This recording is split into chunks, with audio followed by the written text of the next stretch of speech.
आखिर कैसे एक इलेक्ट्रिक ईल पैदा करती है बिजली, जिससे बड़े से बड़े जानवर भी हो जाते हैं पल भर में ढेर। नमस्कार दोस्तों, स्वागत है आप सभी का हमारे YouTube चैनल में और आशा करते हैं आप सभी अच्छे होंगे। दोस्तों, आप सभी ने कभी ना कभी इलेक्ट्रिक ईल के बारे में तो जरूर सुना होगा। ये एक ऐसी मछली है जो 860 वोल्ट तक का बिजली का झटका पैदा कर सकती है। ये एक ऐसी मछली है जो मीठे पानी और समुद्र में दोनों जगह रह सकती है। वैसे तो इसकी खोज आज से लगभग 250 साल पहले कर ली गई थी, लेकिन लंबे समय तक ईल को सांप की ही प्रजाति माना जाता था। लेकिन सन 1977 में एक वैज्ञानिक ने बताया कि ईल असल में कोई सांप नहीं, बल्कि ये तो एक खतरनाक मछली होती है जो नाइफ फिश फैमिली से ताल्लुक रखती है। लेकिन सवाल ये आता है कि ये मछली कैसे बिजली का झटका पैदा कर सकती है और इसका झटका इतना तेज कैसे होता है? क्या उससे किसी इंसान की मौत हो सकती है और क्यों इलेक्ट्रिक ईल का झटका उससे खुद को महसूस नहीं होता? इन सभी सवालों के बारे में आज की इस वीडियो में जानेंगे, बस आप अंत तक हमारे साथ बने रहें। दोस्तों, यूं तो दुनिया में लगभग 350 से अधिक प्रजातियों की मछलियां ऐसी पाई जाती हैं जो बिजली का झटका प्रोड्यूस करने में सक्षम होती हैं, लेकिन इनमें से अधिकांश मछलियां और जलीय प्राणी ऐसे हैं जो बहुत ही कम मात्रा में इलेक्ट्रिसिटी प्रोड्यूस कर पाते हैं और उस बिजली के झटके से किसी को कोई नुकसान नहीं होता। लेकिन इलेक्ट्रिक ईल 860 वोल्ट तक का बिजली का झटका पैदा करने में सक्षम है। इलेक्ट्रिक ईल की भी कई प्रजातियों की खोज की जा चुकी है, जिसमें वारी इलेक्ट्रिक ईल और वोल्टा इलेक्ट्रिक ईल का नाम भी शामिल है। ये मछलियां साउथ अमेरिका के आसपास मौजूद कई नदियों और समुद्र में प्रमुख रूप से पाई जाती हैं। सबसे अधिक संख्या में ये अमेज़न रिवर में देखी जाती हैं। एक इलेक्ट्रिक ईल समुद्र में इतनी बिजली पैदा करती है कि उसके आसपास 2 से 3 मीटर के दायरे में जो भी मछलियां जीव जंतु होते हैं उनकी पल भर में ही मौत हो जाती है। और अगर कोई बड़ी मछली या ताकतवर जानवर है तो उसकी मौत तो इलेक्ट्रिक ईल के झटके से नहीं होती, लेकिन उस जानवर की मसल्स कॉन्ट्रैक्ट हो जाती हैं और कुछ ही देर के लिए वो सुन्न हो जाता है। दोस्तों, ये प्रकृति काफी करिश्माई है। इसने हर जीव जंतु को कुछ विशेष शक्तियों से नवाजा है और इन्हीं में से इलेक्ट्रिक ईल जैसी मछलियों को बिजली की ताकत मिलती है। इलेक्ट्रिक ईल अपना शिकार करने के लिए बिजली के झटके का इस्तेमाल करती है। इसके अलावा अपने टारगेट का पता लगाने के लिए और पानी के नीचे गहराइयों में ट्रेवल करने के लिए भी इलेक्ट्रिक ईल इलेक्ट्रिसिटी का यूज करती है। असल में प्रकृति यदि किसी प्राणी को एक ताकत देती है तो कुछ अन्य शक्तियां उसकी कमजोर हो जाती हैं। ऐसा ही इलेक्ट्रिक ईल के साथ भी है। इलेक्ट्रिक ईल की आंखें बहुत कमजोर होती हैं। ये पानी की गहराइयों में ठीक से नहीं देख पाती। ऐसे में अपने शिकार का पता लगाने के लिए ये अपने आसपास इलेक्ट्रोमैग्नेटिक फील्ड जनरेट करती हैं। इन्हें इलेक्ट्रो रिसेप्टर्स भी कहते हैं, यानी बिजली की तरंगें जब किसी चीज से टकराकर वापस आती हैं तो इसके जरिए इलेक्ट्रिक ईल को आसपास के वातावरण का पता चल जाता है। अब बात करते हैं कि आखिर इलेक्ट्रिक ईल कैसे बिजली पैदा कर सकती है। वैज्ञानिकों ने लंबी शोध के बाद इस सवाल का जवाब आखिर खोज ही लिया है। इलेक्ट्रिक ईल का शरीर 3 पार्ट्स में डिवाइड होता है, एक मेन पार्ट, दूसरा हंटर पार्ट और तीसरा सैच ऑर्गन।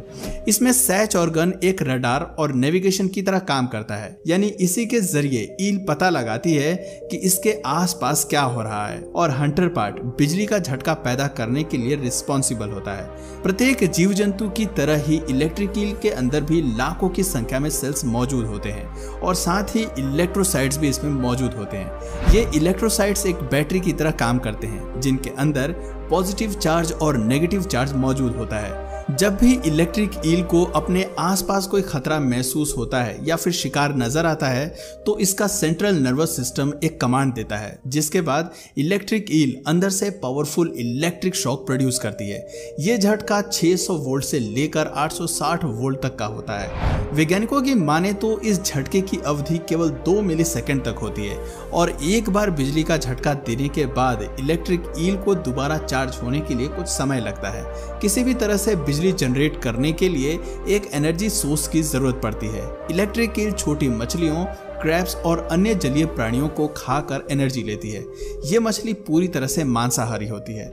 इलेक्ट्रिक ईल की लंबाई 2 से 2.5 मीटर तक होती है और 15 से 22 साल तक इनका लाइफ स्पैन होता है। इनका वजन 20 किलो तक का हो सकता है। इलेक्ट्रिक ईल की त्वचा ऊपर से काफी अधिक चिकनी होती है। मादा इलेक्ट्रिक ईल एक बार में हजारों लाखों की संख्या में अंडे देती है, लेकिन ये कभी मीठे पानी में, नदियों या तालाबों में अंडे नहीं देती। अंडे देने के लिए ये 3 से 5,000 किलोमीटर तक का सफर तय करती हैं और समुद्र के बीच में जाकर अंडे देती हैं। इतना अधिक सफर तय करने के बाद इलेक्ट्रिक ईल की हिम्मत जवाब दे देती है और आमतौर पर अंडे देने के बाद ही इनकी मौत हो जाती है। नर इलेक्ट्रिक ईल उन अंडों पर अपने शुक्राणु छोड़ देता है, जिसके बाद हजारों की संख्या में इलेक्ट्रिक ईल के अंडे कुछ समय में लार्वा का रूप ले लेते हैं। इलेक्ट्रिक ईल सलाइवा से बने घोंसलों में रहते हैं और ये घोंसला बनाने का काम नर इलेक्ट्रिक ईल का होता है। इलेक्ट्रिक ईल के अलावा इलेक्ट्रिक कैटफिश और इलेक्ट्रिक रे फिश भी बिजली का झटका पैदा कर सकते हैं, लेकिन इनकी पावर इलेक्ट्रिक ईल के मुकाबले काफी कम होती है। एक इलेक्ट्रिक ईल आखिर कितनी खतरनाक हो सकती है? दोस्तों, आज इंटरनेट पर कई ऐसी वीडियोस मौजूद हैं जिसमें इलेक्ट्रिक ईल के हमलों को कैमरे में कैद कर लिया गया है। एक एलिगेटर के साथ इलेक्ट्रिक ईल की लड़ाई का ये वीडियो काफी बार वायरल हो चुका है। एलिगेटर इलेक्ट्रिक ईल पर हमला करता है और उसे अपना शिकार बनाने की कोशिश करता है, लेकिन इतनी ही देर में इलेक्ट्रिक ईल एक बिजली का झटका देती है, जिससे एलिगेटर कुछ ही देर के लिए पैरालाइज्ड हो जाता है। लेकिन जैसे ही उसे होश आता है, वो वहां से अपनी जान बचाकर भागने की कोशिश करता है, क्योंकि इलेक्ट्रिक ईल को दोबारा बिजली पैदा करने के लिए थोड़े समय की जरूरत पड़ती है। ना सिर्फ पानी में, बल्कि पानी के बाहर भी इलेक्ट्रिक ईल पूरी ताकत के साथ बिजली का झटका पैदा कर सकती है। एक बार एक कुत्ता इलेक्ट्रिक ईल पर हमला करने की कोशिश करता है। एक झटके में ही कुत्ते की अकल भी ठिकाने आ जाती है। अमेज़न के जंगलों में रहने वाले लोगों का सामना कई बार इलेक्ट्रिक ईल से हो चुका है। इस दौरान इंसानों को बिजली के झटके भी महसूस हुए हैं, लेकिन आज तक ऐसी कोई घटना सामने नहीं आई जिसमें कि इलेक्ट्रिक ईल के झटके के कारण किसी इंसान की मौत हुई हो। यानी कहा जा सकता है कि इलेक्ट्रिक ईल का झटका इंसानों के लिए ज्यादा खतरनाक नहीं होता, लेकिन अगर एक साथ कई इलेक्ट्रिक ईल बिजली का झटका दे दें तो उससे इंसान की मौत होना तय है। दोस्तों, इलेक्ट्रिक ईल को एक डिश के तौर पर भी दुनिया के कई देशों में बड़े चाव से खाया जाता है। पहले लोग इलेक्ट्रिक ईल का शिकार करने के लिए घोड़ों की मदद लिया करते थे। जहां इलेक्ट्रिक ईल रहती हैं, उस पानी या तालाब में घोड़े लेकर जाते हैं और घोड़ों को थोड़ी देर तक पानी में ही घुमाते हैं। जब इलेक्ट्रिक ईल पूरी तरह डिस्चार्ज हो जाती है तो उसके बाद इंसान आसानी से इन्हें पकड़ लिया करते थे। यूरोप और अमेरिका के देशों में इलेक्ट्रिक ईल की काफी बड़ी डिमांड देखी गई है। हांगकांग में ये मछली 10,000 रुपए प्रति किलो के भाव में भी बिकती है। इस कारण इलेक्ट्रिक ईल की संख्या में भी लगातार कमी देखने को मिल रही है।